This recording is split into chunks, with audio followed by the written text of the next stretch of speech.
벙커업, 벙커틴, 그리고 벙커원 교우 여러분, 안녕하세요.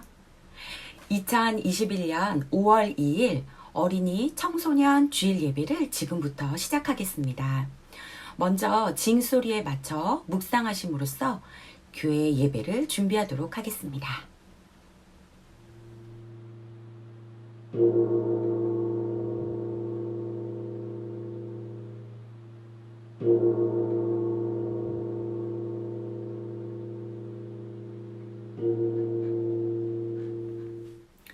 다 함께 찬송하시겠습니다.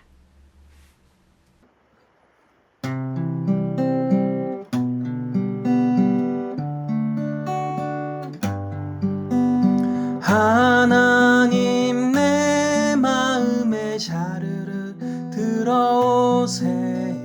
하나님 닮고 싶은 내 마음에 오세요. 내 마음 토닥토닥 새로운 마음 주시네. 내 마음 토닥토닥 새 힘 주시네. 하나님 내 마음에 자르르 들어오세요. 하나님 닮고 싶은 내 마음에 오세요. 내 마음 토닥토닥 새로운 마음 주시네.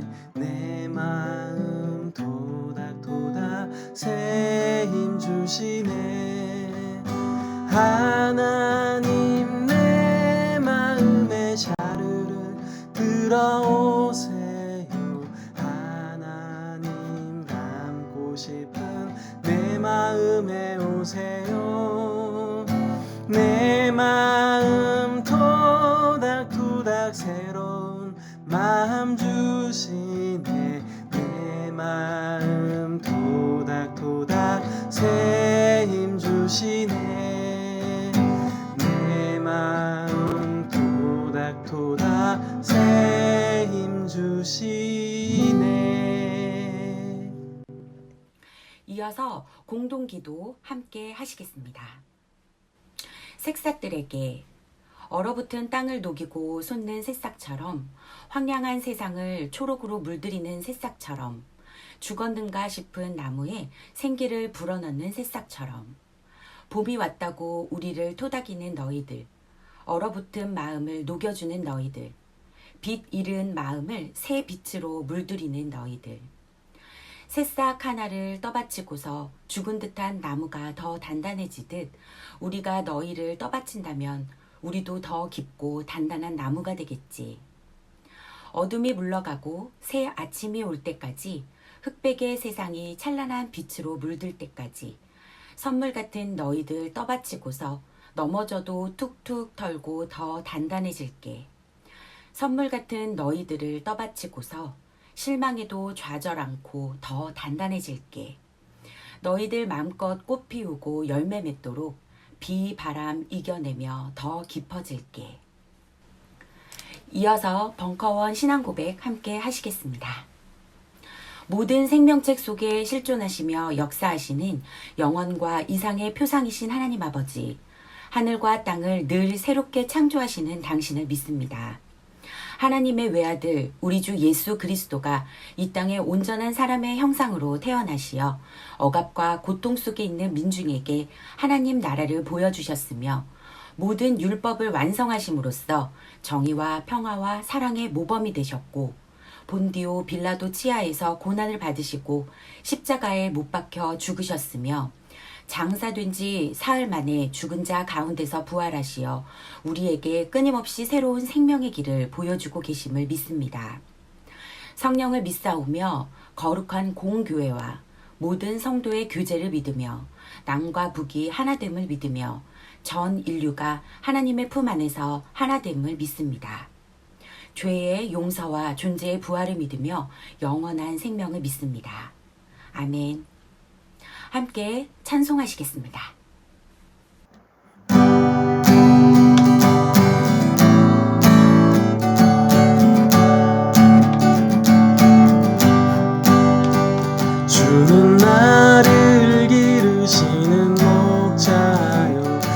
나는 주님의 귀한 어린 양 푸른 풀밭 맑은 시냇 물가로 나를 늘 인도하여 주신다.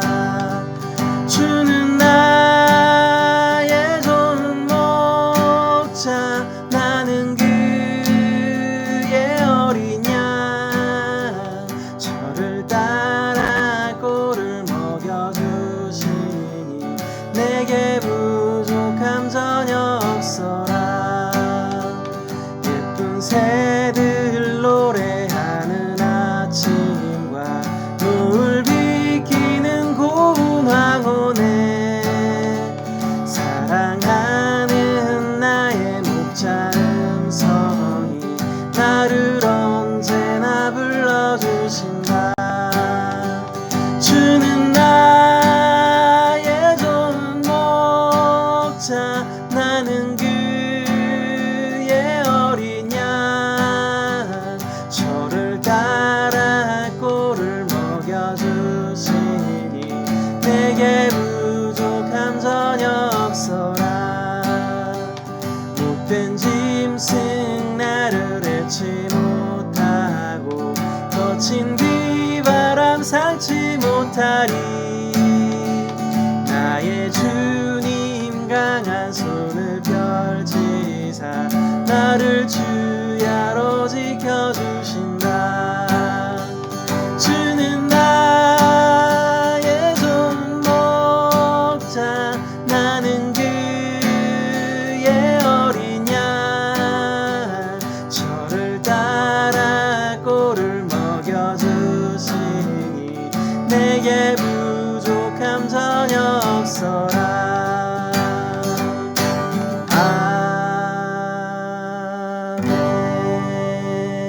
아멘. 오늘 기도는 이진성님께서 해주시겠습니다. 다 함께 기도하시겠습니다. 은혜로운 주님, 오늘 우리가 함께 예배를 드릴 수 있는 이 시간에 감사합니다. 어린 꽃망울과 새순이 꽃샘추위와 비바람을 딛고 사랑스러운 5월의 실록을 이루듯이 우리가 처한 어려움과 시련을 딛고 가정의 달 5월에 더욱 사랑과 감사가 넘치길 원합니다. 어린아이를 사랑하신 주님, 어린이들의 몸과 마음을 건강하게 키울 수 있는 지혜를 주시고 우리의 마음도 어린이처럼 순수하게 하옵소서. 또한 부모님의 큰 사랑에 빚진 자들로서 부모님께 감사하는 마음과 부모님의 마음을 잘 헤아리는 지혜를 주옵소서. 또한 전 세계 많은 이들이 여전히 코로나에 속수무책으로 죽어가고 있고 치료를 받지 못하고 있습니다. 이들이 코로나에서 안전해지는 것이 우리가 안전해지는 것임을 알고 지체하지 않고 전 세계가 도움의 손길을 보내어 해결해 가기를 기도합니다. 주님의 은혜와 사랑이 각 가정에뿐 아니라 아프고 고통받는 이들에게 또 온 누리에 가득하기를 기도합니다. 이 모든 말씀 예수님 이름으로 기도합니다. 아멘.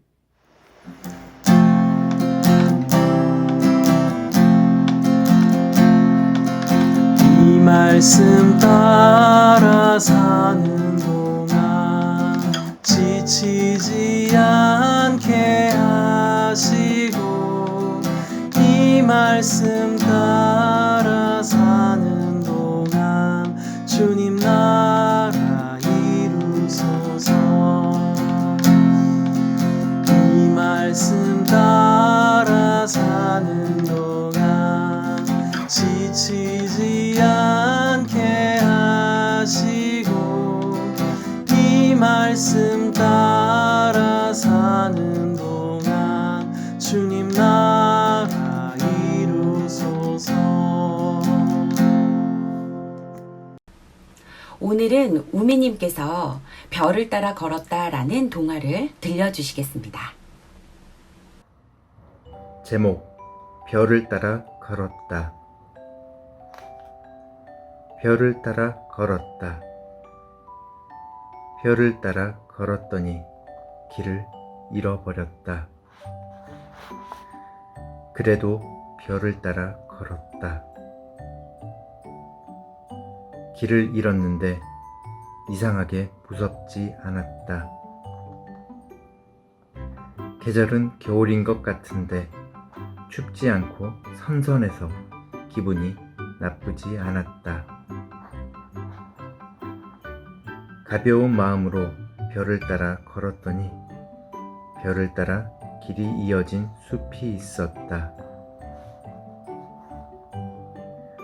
별을 따라 숲속길을 걸었더니 모자를 쓴 다람쥐 한 마리가 집으로 초대했다. 큰 나무 한쪽에 나뭇가지와 나뭇잎으로 엮어진 문이 있었다. 안으로 들어가 보니 바닥은 나뭇잎이 고루 깔려 있었고 한켠에는 나무로 쌓아 만든 침대와 식탁이 있었다.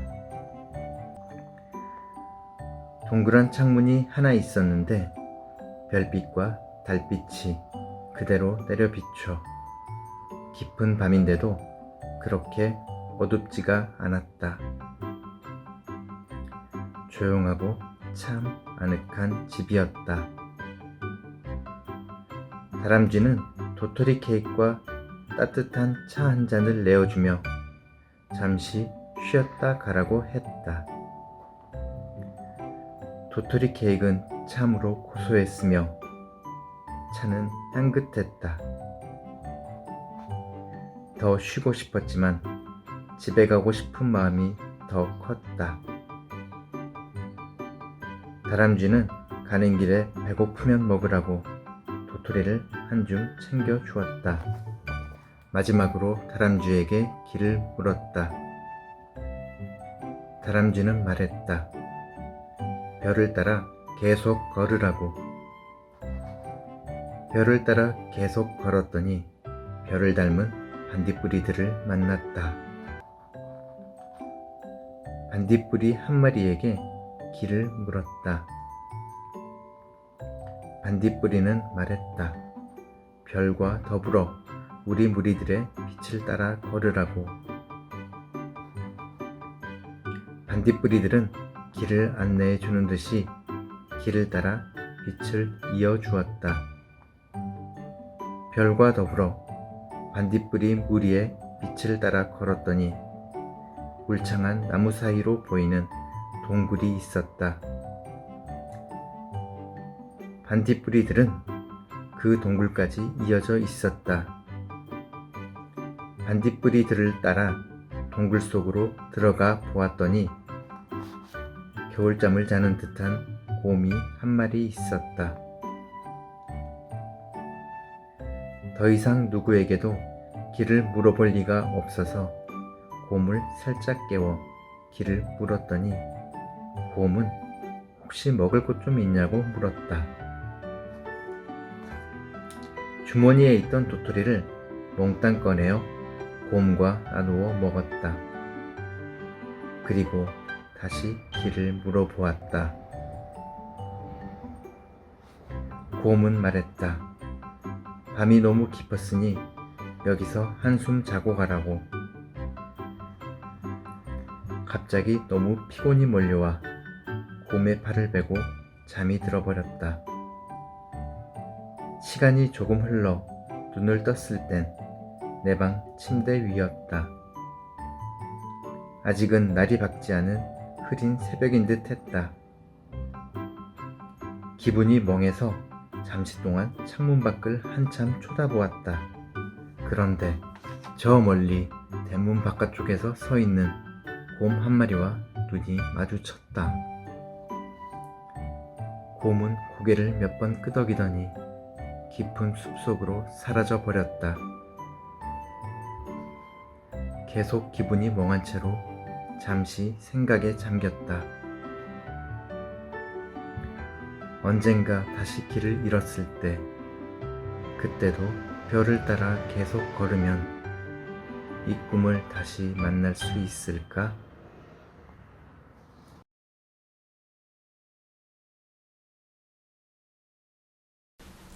다음은 특송입니다. 벙커원 교회 교우님들께서 괜찮아 라는 곡을 함께 특송으로 준비해 주셨습니다. 다 함께 감상하시죠.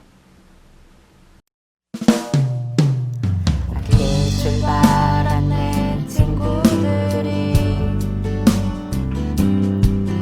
어느새 저만치 앞서 달릴 때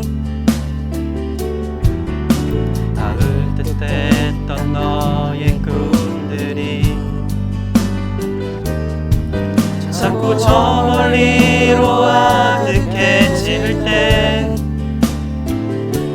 그럴 때 생각해 지금 이 순간이 언젠가 너를 더욱 빛나게 할 거야.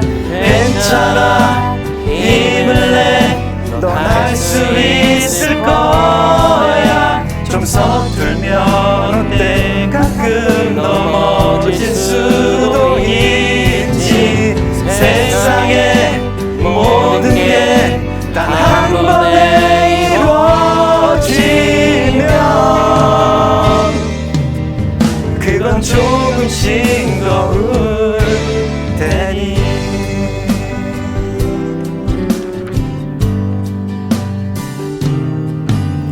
너보다 멋진 내 친구들이 한없이 널 작아지게 만들 때 널 향한 사람들의 기대로 자꾸 어디론가 숨고 싶을 때 그럴 때 생각해 지금 이 순간이 언젠가 너를 더욱 빛나게 할 거야. 괜찮아 힘을 내 떠날 수 있을 거야. 좀 서기면 어때 꼭 먼저 앞설 필요 없지. 저 높은 정상에 너 혼자뿐이라면 그건 정말 외로울 테니.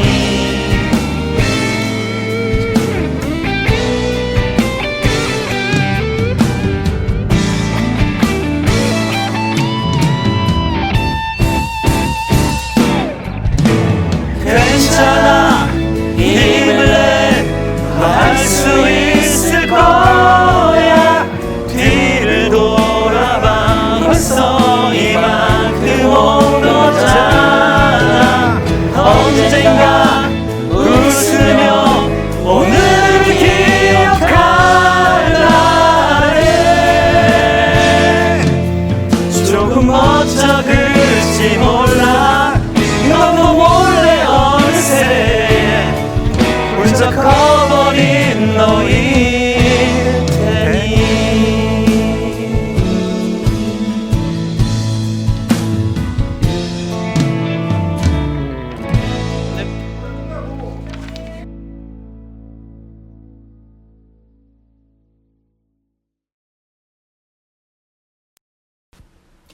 오늘 성경 말씀은 창세기 39장 1절에서 3절 말씀입니다. 신민정 전도사님께서 꿈을 품은 사람이라는 제목으로 말씀 나눠주시겠습니다. 오늘 함께 나눌 말씀은 창세기 39장 1절에서 3절입니다. 요셉이 이집트로 끌려갔다. 요셉을 이집트로 끌고 내려간 이스마엘 사람들은 바로의 신하인 경호대장 이집트 사람 보디발에게 요셉을 팔았다. 주님께서 요셉과 함께 계셔서 앞길이 잘 열리도록 그를 돌보셨다. 요셉은 그 주인 이집트 사람의 집에서 살게 되었다.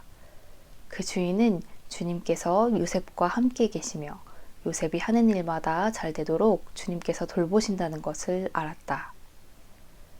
아멘. 어린이 청소년 주일을 맞아서 온 가족이 함께 드리는 예배를 드리고 있습니다. 각자의 관심사에 따라서 묶인 모임이 대부분인 요즘 세상에서 아이들부터 청년, 중년, 노인들이 함께 어울리는 공동체를 만나기는 쉽지 않습니다. 가족을 제외하고 어쩌면 이렇게 다양한 세대가 만나고 소통하는 공동체는 이제 신앙 공동체가 유일하지 않을까 생각을 해봅니다. 그만큼 다른 세대가 서로를 이해하며 어울리는 일은 쉽지 않은 일입니다. 살아온 시간이 다르고 겪어온 핵심 사건이 달라지면서 중요하게 여기는 가치도 달라졌기 때문입니다. 지금 우리 사회는 20대들을 이해하지 못해서 적잖게 당황하고 있습니다. 다음 세대이자 미래라고 불리던 젊은이들이 미래가 아니라 현재, 바로 지금 이 시간에 영향력을 끼치기 시작했기 때문입니다. 사실 젊은이들을 비롯해서 청소년, 어린이들은 다음 세대가 아닙니다. 그동안 어른들은 청년들과 아이들에게 미래라는 말을 앞세워서 현재의 희생을 당연하게 강요하고 그저 어른들의 말만 잘 들으라고, 가만히 있으라고 가르쳐 왔습니다. 그리고 그 결과가 어떠했는지 우리는 눈물을 삼키며 지켜봐야 했습니다. 우리는 더 이상 미래라는 말을 앞세워서 아이들의 현재를 불행하게 해서는 안 됩니다. 아이들의 목소리에 귀를 기울이면서 직접 생각하고 판단할 수 있도록 도와야 합니다. 세상이 그렇지 못하다면 신앙 공동체 안에서라도 그렇게 할 수 있어야 합니다. 아이들이 하나님 나라의 주인공이라고 하셨던 그 예수님 말씀을 우리 모두가 기억하고 아이들이 교회 공동체를 통해서 하나님 나라를 경험할 수 있도록 온 세대가 애쓰고 노력해야 합니다. 또한 세대 갈등으로 시끄러운 이 시대에 다양한 세대가 모인 이 교회 공동체가 바로 세대 간 소통의 모범이 되고 희망을 보여주는 공동체가 되어야 합니다. 특별히 우리 벙커원 공동체가 열린 마음으로 서로에게 배우고 어른은 아이에게서, 아이는 어른에게서 희망을 발견하면서 함께 만들어가는 공동체로 설 수 있었으면 좋겠습니다. 우리 공동체가 온 세대가 행복한 공동체로 설 수 있다면 세상은 우리를 통해서 새로운 희망을 발견할 수 있을 것입니다. 그런 의미에서 오늘 설교는 5살 꼬마부터 할머니, 할아버지까지 함께 들을 수 있는 온 세대를 위한 설교로 준비를 했습니다. 물론 준비하는 입장에서는 세상에서 가장 어려운 설교였지만 온 세대에게 희망을 전할 수 있는 시간이 되었으면 좋겠습니다. 물론 아이들은 버티지 못할 것 같습니다. 한국 방정환재단에서는 매년 어린이 청소년 행복지수를 조사해서 발표를 합니다. 가장 최근 발표된 조사는 2019년도에 발표된 조사인데요. 결과를 살펴보면 OECD 22개의 나라 중 우리나라 어린이 청소년들의 행복지수는 20위로 최하위에 머물러 있습니다. 더 자세히 살펴보면 어린이 청소년들 중에서 자기 삶에 만족한다고 응답한 비율은 22개 나라 중에서 꼴찌였습니다. 원인을 살펴보니 학업에 대한 스트레스와 극심한 경쟁이 우리 아이들을 불행한 아이들로 만들고 있었습니다. 더 마음 아픈 것은 행복해지려면 돈이 필요하다고 대답한 아이들이 갈수록 많아진다는 겁니다. 10년 전 조사에서 아이들은 관계적인 가치가 물질적인 가치보다 더 중요하다고 대답했지만 10년이 지난 최근에는 물질적인 가치가 관계적인 가치보다 행복에 있어서 더 중요하다고 대답한 친구들이 훨씬 더 많아졌습니다. 그리고 절반이나 되는 고등학생들이 관계적인 가치보다 물질적인 가치가 행복과 성공을 좌우한다고 여겼습니다. 고등학생이면 친구가 세상에서 제일일 때라고 생각했는데 돈이 행복을 좌우한다고 생각하는 고등학생들이 절반이나 된다고 하니 참 마음이 아팠습니다. 서울시 교육청이 작년에 조사한 결과는 더 절망적입니다. 서울시 교육청은 서울시 청소년들을 대상으로 행복지수를 조사했습니다. 결과를 살펴보면 행복지수가 가장 높게 나온 곳은 강남 3구, 강남 서초, 송파구였습니다. 그리고 행복지수가 가장 낮게 나온 세 곳은 모두 강북 권역이었습니다. 강남 3구의 청소년들은 지역사회의 만족도가 강북 3구에서보다 훨씬 더 높게 나왔는데, 이 결과는 아이들이 주변 환경의 차이를 분명하게 인식하고 있고 또 그 차이가 자기 미래에 영향을 준다는 것도 분명히 알고 있다는 말이기도 했습니다. 이런 세상을 살고 있는 아이들에게, 또 이런 생각을 가지고 있는 아이들에게 신앙 공동체는 어떤 이야기를 들려줄 수 있을까? 참 어떤 대안을 말해줄 수 있을까 고민이 깊습니다. 좀 전에 우미님이 들려준 동화 속에서는 길을 잃으면 별을 따라가라고 했는데, 아이들에게 별이 되어줄 신앙의 유산을 우리가 바르게 전해주고 있는 것인지 묻지 않을 수 없습니다. 오늘 우리가 함께 읽은 본문은 요셉의 이야기입니다. 요셉은 성경에서 다윗, 솔로몬과 함께 부와 명예, 그리고 권력까지 누린 몇 안 되는 인물 중 하나입니다. 요즘 눈으로 보면 고생 끝에 꿈을 이뤄낸 성공 스토리의 주인공으로 보입니다. 많은 그리스도인 부모들이 요셉의 이야기를 자식들에게 들려주고 싶어 합니다. 저 역시 청소년 시절 요셉의 이야기를 들으면서 자랐습니다. 살면서 어떤 어려움이 와도 꿈을 포기하지 않는다면 그 꿈을 이루게 된다는 성공 스토리를 요셉 이야기의 주제로 알고 있었지요. 하지만 성경이 요셉을 통해서 들려주고자 하는 이야기는 꿈은 이루어진다는 단순한 성공 스토리만은 아닙니다. 사실 꿈이라는 단어가 요셉의 이야기를 이해하는데 오히려 더 어려움을 주고 있는 것 같습니다. 성경이 말하는 꿈과 우리가 생각하는 꿈이 너무 다르기 때문입니다. 우리는 우리가 바라는 바를 꿈이라고 말하고, 바라는 바가 이루어지는 것을 두고 꿈이 이루어졌다고 말합니다. 그러나 요셉의 꿈은 요셉의 바람이나 목적을 담은 것이 아니었습니다. 요셉은 꿈을 통해서 히브리 사람들을 향한 하나님의 구원 계획을 보았습니다. 요셉이 붙들었던 꿈은 다름이 아니라 하나님의 구원 계획이었고, 요셉은 자기의 희망사항이 아니라 하나님의 구원 계획을 간직하고 따랐던 것입니다. 요셉의 삶은 하나님의 구원 계획을 믿는 사람들의 삶을 잘 보여줍니다. 요셉은 꿈 때문에 형들과 갈등을 빚었고 핍박을 당했습니다. 결국 요셉은 꿈 때문에 죽을 고비를 당하고 이집트로 팔려가게 됩니다. 꿈을 품은 사람은 꿈을 죽이려는 자에 의해 실패를 맛본다는 이 이야기. 요셉의 이야기 1막은 꿈을 품은 사람들의 실패를 이야기하고 있습니다. 오늘의 현실에서도 꿈을 품은 사람들은 어려움을 당하고 억울한 일을 당합니다. 10명이나 되는 형들이 요셉 하나를 몰아세웠듯이 꿈꾸는 사람들보다 꿈꾸는 사람을 짓밟는 세력이 훨씬 더 강하고 위협적입니다.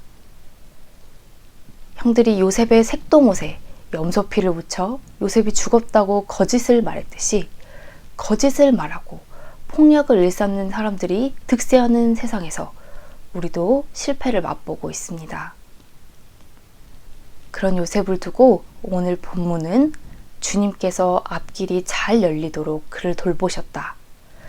개역개정 성경으로 보면 범사에 형통하게 하셨다 라고 말하고 있습니다.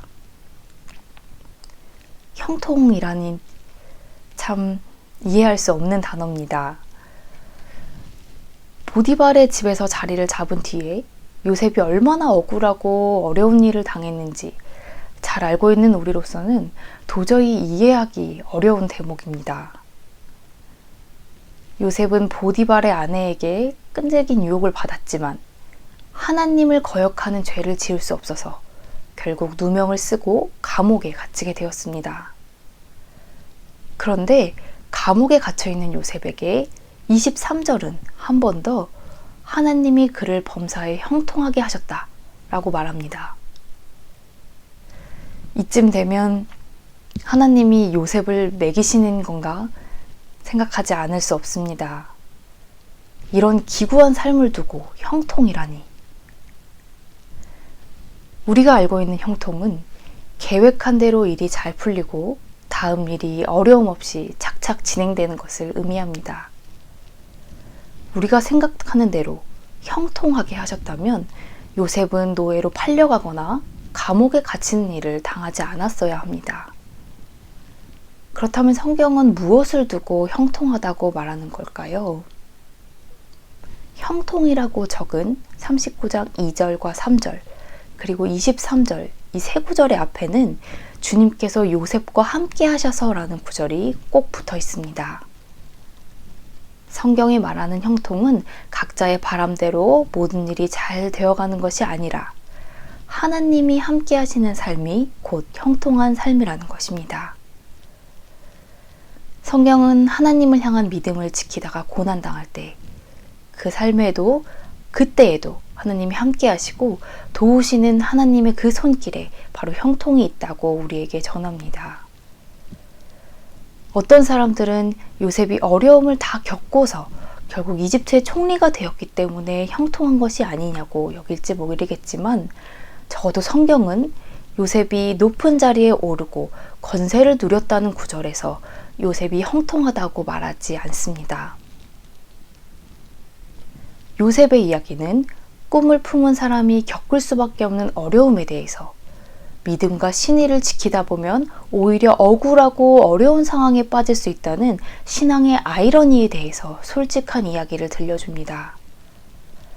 하지만 그럼에도 불구하고 그런 억울하고 기구한 삶에서 우리는 어떤 의미를 찾을 수 있는지, 그럼에도 불구하고 신앙인은 어떻게 살아가야 하는지를 성경은 우리에게 묻고 있고 동시에 끝까지 주님과 함께하는 형통을 붙잡으라고 우리에게 대답을 주고 있습니다. 요셉이 억울하고 힘든 상황에서도 절망하지 않고 성실히 주님과 함께하는 삶을 살았던 것은 높은 자리에 오르겠다는 꿈 때문이 아니었습니다. 자기를 하나님의 구원 사역에 사용하실 거라는 굳은 믿음 때문이었습니다. 요셉이 꿈을 포기하지 않았다는 말은 결국 하나님을 신뢰하고 의지하는 자기 자신을 포기하지 않았다는 이야기이기도 합니다. 수많은 위기와 유혹이 요셉의 삶을 위협했지만 하나님을 신뢰하는 요셉의 본 모습까지 일그러뜨릴 수는 없었습니다. 그런 요셉을 보며 꿈을 포기하지 않는 삶이란 곧 하나님을 향한 믿음을 저버리지 않는 삶이자 하나님이 우리에게 주신 진실함과 성실함을 포기하지 않는 삶이라는 것을 깨닫습니다. 만약 요셉이 억울한 일을 당할 때마다 대충 살겠다고 삶을 포기했다면 어땠을까요? 유혹이 다가올 때마다 이 정도는 괜찮다고 타협했다면 어땠을까요? 자기 손에 모든 일이 맡겨질 때 자기 몫은 따로 챙기고 작은 일은 대충 처리해버렸다면 아마 요셉의 이야기는 아브라함의 약속과 출애굽 해방의 역사를 잇는 긴 다리로서 성경에 남아있지 못했을 것입니다. 결국 요셉의 삶에서 위기를 기회로 바꾸었던 것은 우연히 다가온 행운들이 아니라 어려움 속에서도 하나님의 꿈을 품은 사람으로서 자기 자신을 지키려는 진실함이었던 것입니다. 그동안 한국교회는 하나님만 믿으면 만사 오케이라는 신앙을 가르쳐 왔습니다. 그 신앙은 삶에서 알 수 없는 고난이 불어닥칠 때 우리 자신을 세상과 타협하게 하고 하나님 아닌 것들을 붙들게 하고 진실함과 성실함을 포기하게 만들었습니다. 또한 높은 자리에 오르고 개인의 욕심을 채우는 것이 하나님이 주신 꿈이라고 착각하게 만들었습니다. 그 착각 속에서 우리 아이들은 신앙의 이름으로 한 번 더 출세를 강요당하고 한 번 더 성공을 강요당했습니다. 우리는 더 이상 이런 신앙을 아이들에게 물려줄 수 없습니다. 살다 보면 알 수 없는 일들이 몰아닥치고 하나님의 뜻을 품고 살수록 더 어려운 일을 만나게 되겠지만 그때에도 하나님이 주신 꿈을 포기하지 않고 하나님을 닮은 자기 자신의 모습을 포기하지 않는다면 하나님이 우리를 이끌어 주실 거라는 믿음, 그 믿음을 우리가 먼저 살아내며 아이들에게 물려줘야 할 때입니다. 앞서 들은 우미님의 동화에서는 동물들이 먹을 것도 챙겨주고 잠도 재워주고 계속 길을 갈 수 있도록 다독여주면서 별을 따라가는 친구를 이끌어 주었습니다. 사랑하는 교우 여러분, 우리 신앙 공동체도 아이들에게 그런 존재가 되어야 하지 않을까요? 별을 따라가는 삶, 하나님이 주신 꿈과 희망을 따라가는 삶이 항상 순탄하지는 않겠지만 먼저 걸어가는 우리가 아이들에게 따라올 수 있는 발자국이 되어주고 이정표가 되어줄 수 있도록 우리가 먼저 하나님이 주신 꿈을 품고 하나님과 함께 형통한 삶을 살 수 있었으면 좋겠습니다. 함께 기도하겠습니다. 하나님, 당신의 뜻을 깊게 품을수록, 당신이 주신 꿈을 고이 품을수록 더 외롭고 힘든 삶을 살아야 할지도 모르지만 그 어려움 속에서도 주님이 함께 하시는 형통을 맛보길 원합니다. 유혹과 시련이 올 때마다 우리가 하나님 닮은 자기 자신을 잃지 않게 하시고 신앙을 지키고 신의를 지키는 성실한 삶을 이어나갈 수 있게 도와주시옵소서. 또한 우리 공동체가 아이들에게 물려주는 신앙의 유산이 부끄럽지 않게 하시고 아이들이 계속해서 신앙의 별을 따라 걸을 수 있도록 우리가 먼저 본이 되게 하소서. 예수님 이름으로 기도드립니다. 아멘. 교회 소식을 알려드리겠습니다. 코로나19로 인한 비대면 예배를 우리 교회는 56주째 진행 중인 가운데 오늘 5월 2일은 어린이 청소년 주일입니다. 어린이 예배를 통합하여 드렸는데요. 오늘은 신민정 전도사님께서 설교해 주셨습니다. 한국기독교 장로회 서울 북노회 제120회 정기노회가 서울 강북구 수유동 한신대학교 신학대학원 채플실에서 있었습니다. 교회 관련 중요 결정사항을 알려드리겠습니다. 홍승원 목사님이 벙커원교회 임시당회장으로서 파송되셨습니다. 또 사단법인 평화나무가 서울 북노회 사회선교센터로 공식 지정됐습니다. 그리고 오강성님이 서울 북노회 목사고시 후보생으로 공인됐습니다. 네, 이어서 예배 봉사 교우를 간절히 찾고 있습니다. 주일 예배 인도 및 영상 자막으로서 봉사할 교우를 찾고 있습니다. 카카오톡 교인 대화방에 뜻을 많이 밝혀주세요. 그리고 최태영님이 예배 영상을 위해 지난주까지 수고해 주셨는데요. 너무너무 감사드립니다. 다음 주부터는 유기농 수도사님이 앞으로 이 몫을 맡으십니다. 많은 격려와 성원 부탁드립니다. 평화나무가 만든 언론비평 격주간 신문 저널리즘 13호가 나왔습니다.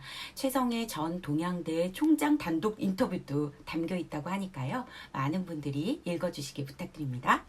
지난주 봉헌금은 163만 원이었습니다. 이어서 폐회송 함께 부르시겠습니다.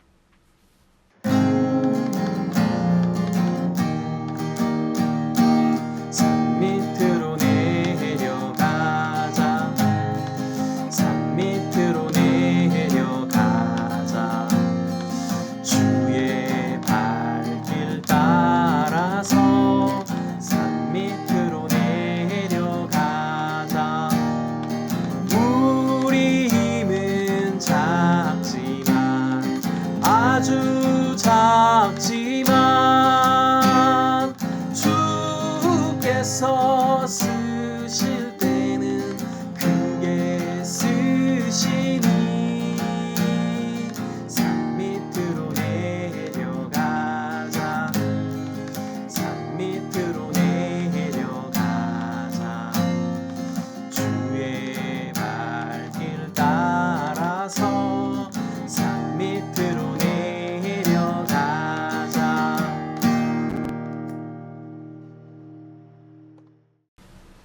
이어서 서로를 위한 축복의 선언 하시겠습니다.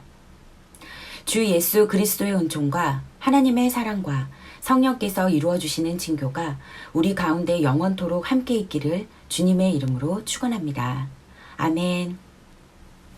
이것으로 벙커원교회 2021년 5월 2일 주일 예배를 모두 마치겠습니다. 우리나라 국악 동요 중에 모두 다 꽃이야 라는 동요가 있습니다.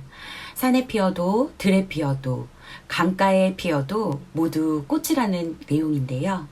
아무 곳에서나 피어도 너무너무 소중한 꽃들처럼 우리 벙커 그리고 벙커팀 어린이 청소년들이 소중하게 잘 커가기를 한 주 동안 기도 부탁드립니다. 감사합니다.